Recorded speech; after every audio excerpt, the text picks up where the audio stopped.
Hello, my name is Ashani Yapa. I'm a registered migration agent here at Cirrus Migration.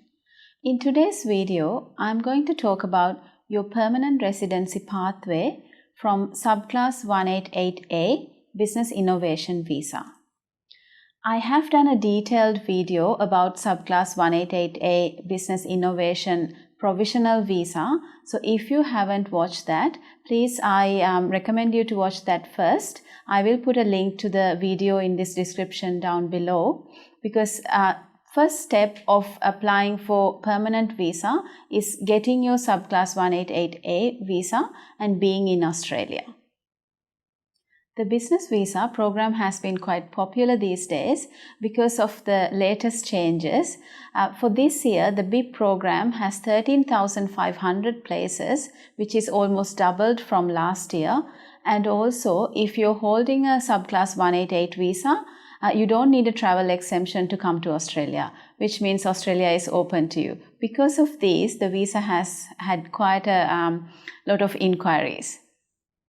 As you're probably already aware now, subclass 188A is a provisional visa given to successful business people for 4 years and 3 months in order to come to Australia and buy into an existing business or start a new business. From there, if you are interested in Australian permanent residency and citizenship, you need to apply for subclass 888.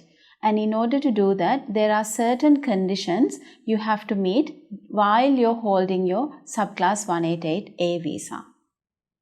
It is very important to understand that in order to qualify for subclass 888 visa, you need to meet both Department of Home Affairs requirements and also the state requirements that you're currently living and running your business from.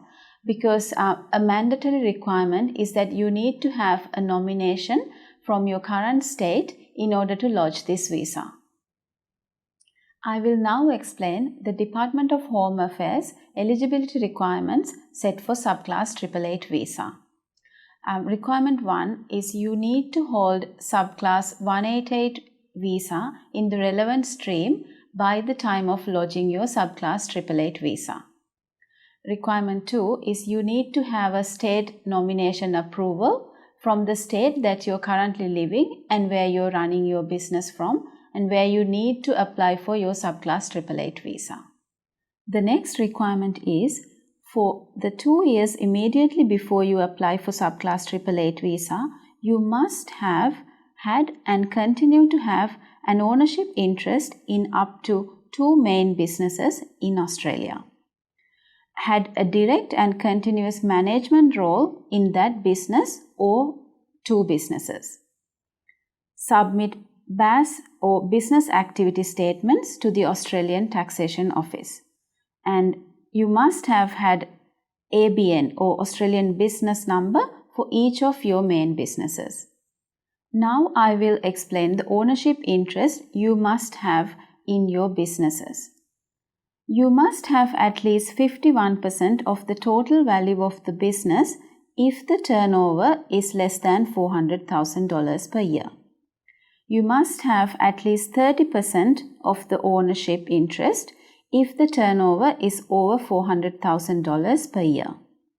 If the company is a publicly listed company, then you can have 10% ownership interest.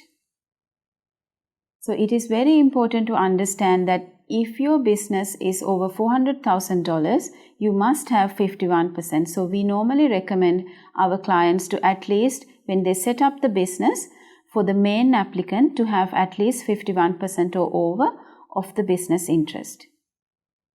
Next is the turnover requirement. The Home Affairs turnover requirement for subclass 888 is at least $300,000 in the 12 months immediately before the application was made. I will now explain the other requirements that you need to meet. Please keep in mind, out of these 3 requirements I'm going to explain to you, you only need to meet 2 requirements. The first requirement is you need to have assets of $200,000 net value in your main business or businesses in Australia. The next requirement is personal and business assets in Australia must be at least $600,000 net value.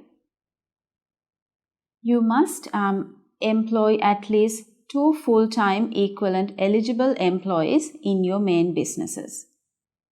If you want to meet this employee requirement I explained earlier, please note that these employees must be working in your main business or main businesses. They cannot be your family members, and they must either be Australian permanent residents, citizens, or New Zealand passport holders. Apart from these requirements, there are a few other requirements that you need to meet, which I will explain now. Next is the residency requirement. So the main applicant for subclass 888 visa has to meet the residency requirement, which is they have to be present in Australia for at least 1 year immediately in the 2 years immediately before lodging the subclass 888 visa. The next requirement is the main applicant must have functional English.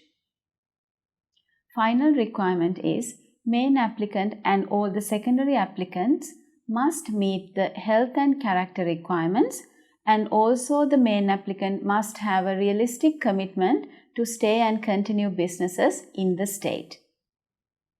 So again, I want you to understand the requirements I mentioned earlier were the requirements set by Department of Home Affairs, but sometimes the requirements set by the state governments are quite different to these requirements. So it is very important to understand that you need to meet both of these requirements.